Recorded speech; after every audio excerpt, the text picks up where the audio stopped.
For much of the modern history of astronomy, Jupiter was treated as a planet that didn't require much explanation.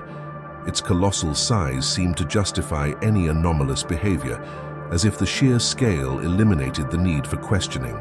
This created a scientific comfort zone where irregularities were tolerated, noise was dismissed, and uncomfortable data were treated as temporary exceptions. However, the sum of these exceptions formed a pattern that grew silently.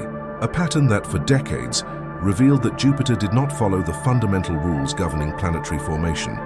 The first observations of its storms already indicated an internal energy that did not fit the available thermal models.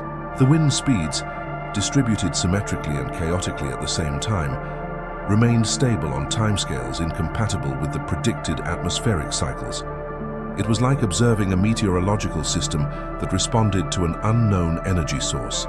Theories suggested a solid core sustaining this dynamic, but no data confirmed its existence. The more it was observed, the more the planet seemed to conceal its true nature. This concealment was not intentional but structural. Jupiter's dense, deep layers acted as a natural barrier against any attempt at direct investigation. Without instruments capable of traversing its storms and withstanding absurd pressures, humanity was limited to superficial interpretations built upon the shadows of uncertainty. Science coexisted with these gaps for decades, maintaining an appearance of security while coexisting with a planet that, from the beginning, refused to be understood. The idea that Jupiter might not have a defined core began to emerge in the late 20th century, but it was treated as too improbable to be taken seriously. Planetary formation, as described in classical models, required an initial solid core to attract the gases of the primordial disk. Removing this core from the equation would be like rewriting the genesis of the solar system, a task so broad and uncomfortable that few researchers explicitly considered this possibility. They preferred to insist on models that, although fragile, seemed coherent. Over the years, the accumulation of gravitational anomalies drew attention. Small variations in the acceleration of the probes, unexplained oscillations in wind measurements, and irregularities in mass distribution pointed to something structurally inconsistent. Each new measurement added noise to the model, to the point where the data no longer fit the existing explanations. Jupiter seemed like an incomplete construction, a cluster of processes that for some reason had not stabilized over billions of years. This anomalous behavior was not limited to the outer layers. Estimates of its internal radiation indicated heat levels incompatible with what would be expected for a gas giant planet of its age. Jupiter emitted far more energy than it received from the Sun, suggesting active internal processes that should not exist in a supposedly stable planet. Taken together, these irregularities pointed to an unsettling conclusion. Jupiter was not in thermodynamic equilibrium and perhaps never would be. When comet Shoemaker-Levy 9 collided with Jupiter, the scientific community saw a unique opportunity to observe its inner layers. The impact ruptured deep regions of the atmosphere and brought to the surface materials that should never have reached it. Among these elements, the abundant presence of water intrigued experts even more. Not because of the water itself, but because of its volume. Its quantity suggested an unexpected concentration of heavy elements in the deep regions, incompatible with the model of a solid and isolated core. This event clearly exposed the theoretical basis for failure. However, even in the face of such strong evidence, there was no consensus. Some researchers attributed the water to external variables, ignoring the possibility that it was a direct clue to the planet's internal composition. Thus, Jupiter continued to be treated as a conventional gas giant, even though each impact, each measurement, and each image reinforced that it was anything but conventional. The arrival of the Juno mission aimed to definitively end this impasse. With instruments designed to penetrate Jupiter's gravitational, magnetic, and thermal structure, Juno offered for the first time a three-dimensional reading of the planet's interior, and it was there that the enigma took on definitive contours. The data revealed that there was no clear boundary between the deep layers. There was no defined transition between molecular hydrogen and metallic hydrogen. There was no stable boundary for a solid core.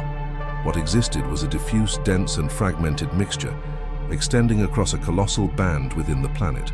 a diluted, scattered core, mixed with the upper layers as if it had been destroyed and rearranged countless times.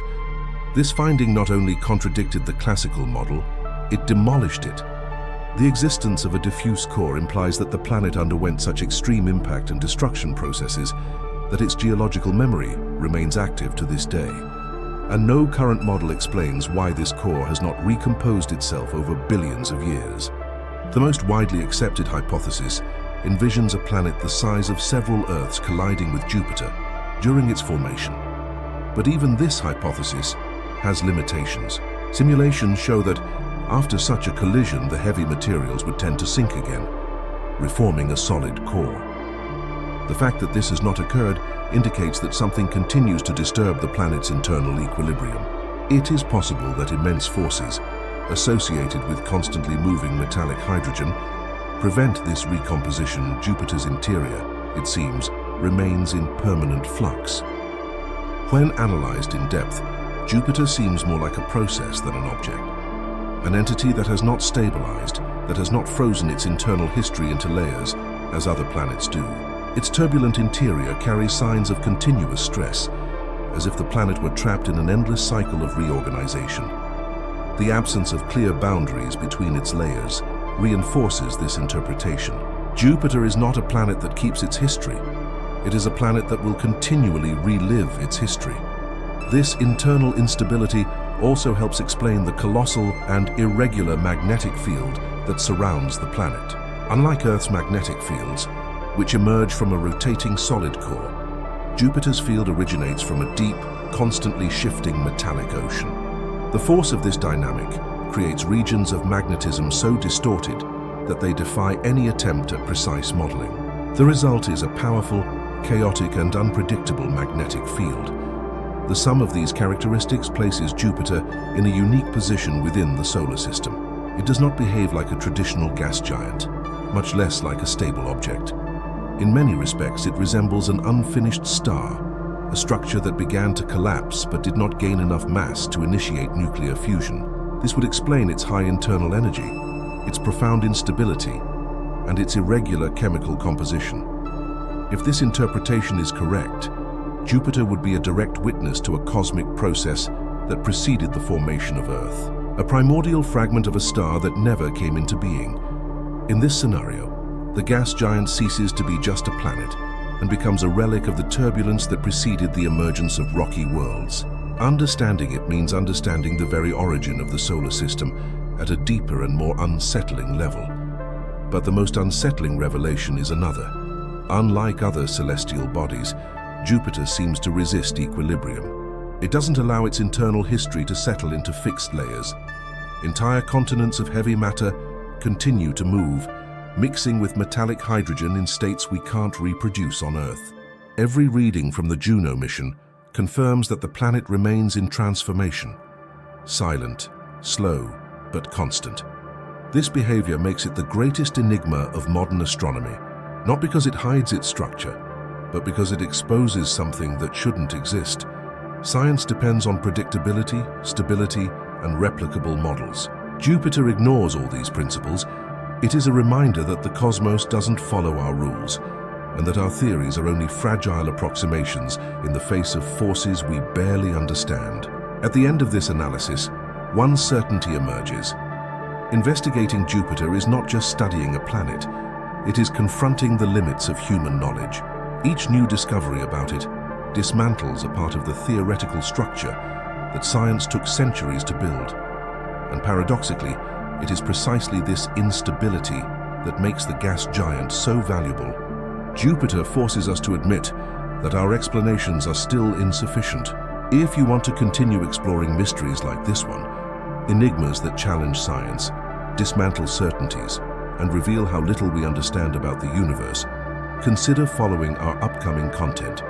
This helps keep alive the interest in topics that expand our vision of the cosmos. Subscribe to our channel, leave your comment, share your own interpretations, and participate in the discussions. Knowledge grows when we confront the unknown, and Jupiter is just the beginning of a long journey towards the unexplained.